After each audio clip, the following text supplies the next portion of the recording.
we're going to look at something called confusion matrix.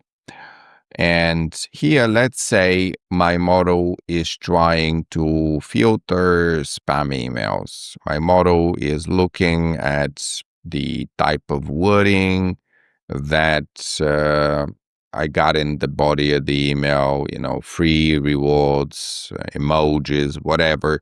That might be a red flag.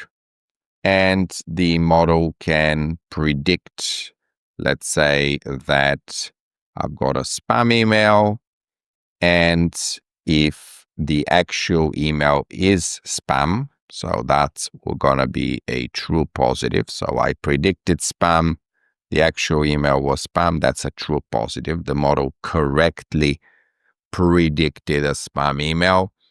If the model predicted that the email was not spam and the actual email turned out not to be spam, that is true negative. So along this leading diagonal, we've got the happy phase. Yeah, true positive, great. True negative, great. Now, what if the model predicted that the email was spam, but the actual email was not spam? That is called a false positive. So that, of course, is an error.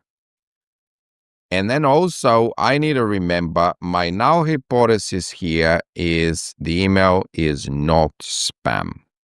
Okay, that's the null hypothesis. So when the model falsely predicted that the email is spam, so that false positive, I actually rejected a true null hypothesis. Okay, I hope you are thinking about type 1 error. Yeah, false positive is a type 1 error because I am rejecting a true null hypothesis.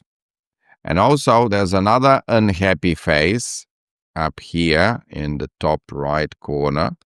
So here I predicted that the email was not spam, but actually the email was spam. So I failed to reject the null hypothesis. So a false negative is actually a type 2 error because I'm failing to reject a false null hypothesis.